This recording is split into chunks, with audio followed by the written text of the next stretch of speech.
Hey YouTube, this is Steve from Average Joe's Fantasy Football, and I've got another start and sit video to help you guys out with your wide receiver position. Again, this is week 6 of the NFL, and hopefully you guys had a great start to this season, or maybe you've dealt with some injuries, and hopefully this lineup and maybe some start and sits that you haven't thought of will help you out with your this week to be successful. So let's jump right into it.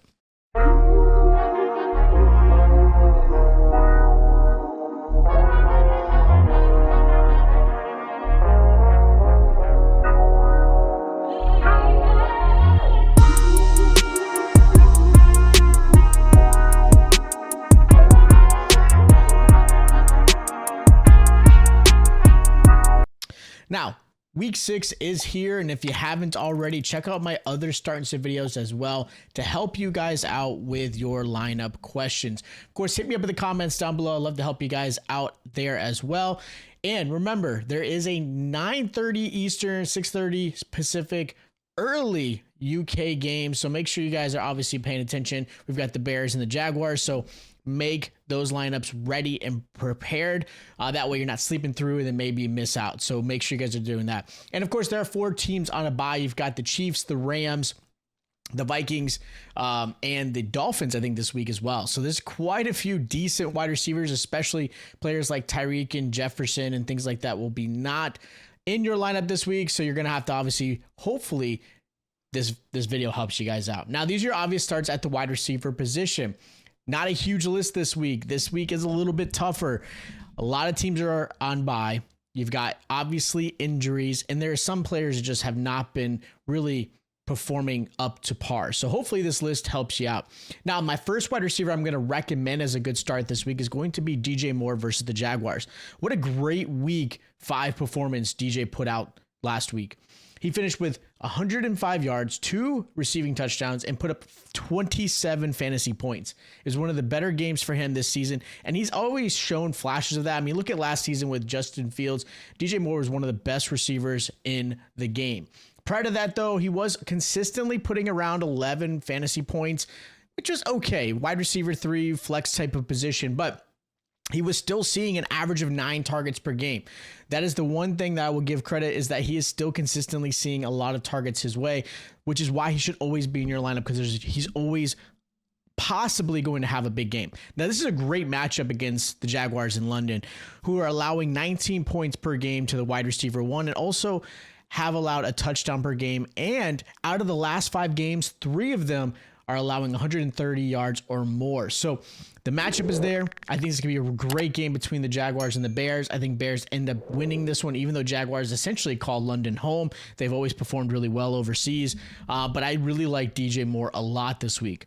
Another receiver I really like this week is going to be Terry McLaurin versus the Ravens. McLaurin struggled at the beginning of the year, like absolutely struggled, only averaging 5.5 points per game. But in the last 3 weeks alone, he has seen 24 targets. He's had 2 100-yard receiving games, and he's averaging 17 points a game. Ravens are allowing 21 points per game to the wide receiver 1 and have allowed 8 receiving touchdowns as well. So this is a really good matchup for McLaurin against the Baltimore Ravens. The Baltimore Ravens defense has not played up to par, anywhere near the quality they have been in years past. Last week alone, they gave up almost 200 receiving yards to Jamar Chase. They gave up about 90 receiving yards to T. Higgins. And McLaurin isn't Chase, but he still has the ability to have some great success. And I think he's going to absolutely stand out this week against the Baltimore Ravens. So I really like him. Another receiver I actually like this week is going to be Chris Olave versus the Bucs.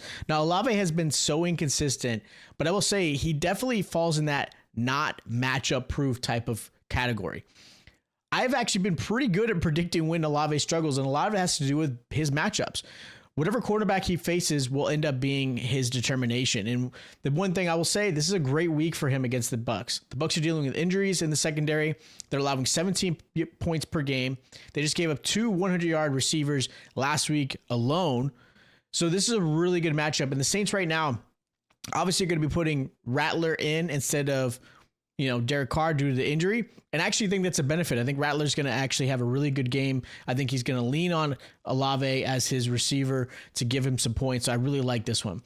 Now, another player I really like is Zay Flowers versus the Commanders. We'll kind of keep that the Commanders-Ravens game because I think it's going to be a really offensive scoring game. Flowers finally broke over 100 yards last week and put up 19 fantasy points. The Commanders' offense has been great, which means the Ravens could be forced to keep up with them, giving Flowers plenty of targets and opportunities this week to have some success. Also, Commanders are struggling against wide receivers, allowing 26 points per game to the wide receiver one. The Commanders alone have given up 10 receiving touchdowns as well, one of the worst in the league. So Commanders offense is great. Their defense is horrible. Even with Dan Quinn being there, I think it's going to take some time. But again, Zay Flowers is in a great position to have a really great game this week. Now, going into the sit category, I recommend Josh Downs as a sit this week versus the Titans. Now, Pittman is expected to play, which is crazy because going into the weekend, Pittman was going to go on IR. Like he's dealing with a back injury, and then all of a sudden now he's questionable and he's expected to play, which is kind of crazy to me.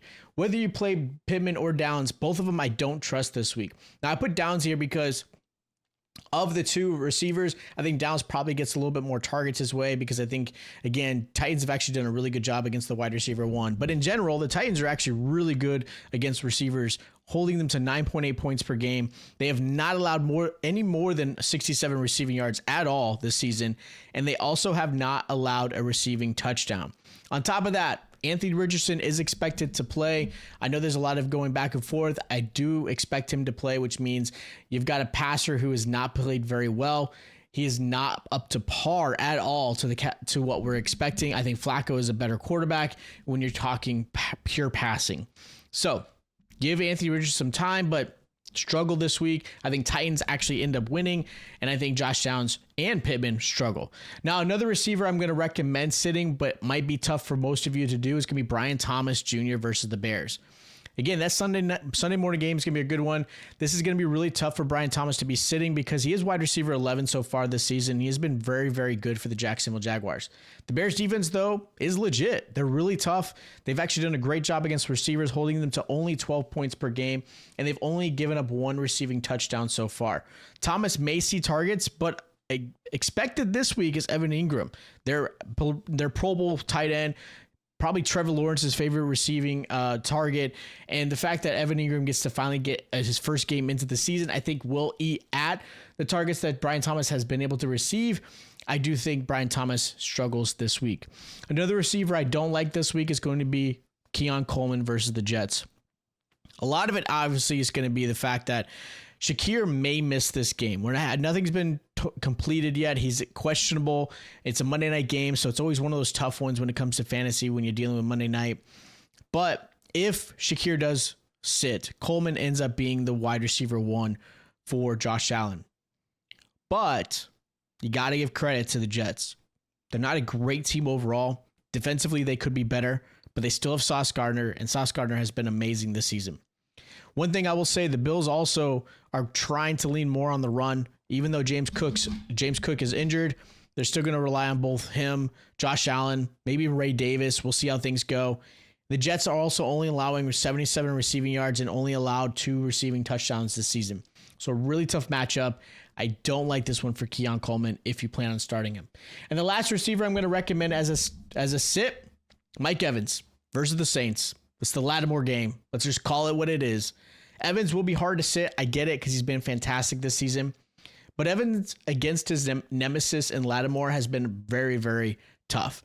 And realistically, if you break down the last 5 games against Lattimore, he's averaged only 2.6 receptions per game and 45 yards per game as well. He's had 1 touchdown in 5 games against Lattimore. And typically, when they play each other, one of them ended up ejected out of the game. They just absolutely hate each other. Now, making that an average of 8 fantasy points a game, Evans is definitely somebody I would consider sitting. Now, if you don't have any other options, you got to put him in there because, again, he is always a player that could, any given Sunday, he could break out. But I'm going to sit him if I can this week. Now, my sleepers for the week, Jalen Tolbert versus Lions. I think it's a great matchup. Again, he's going to be the wide receiver too.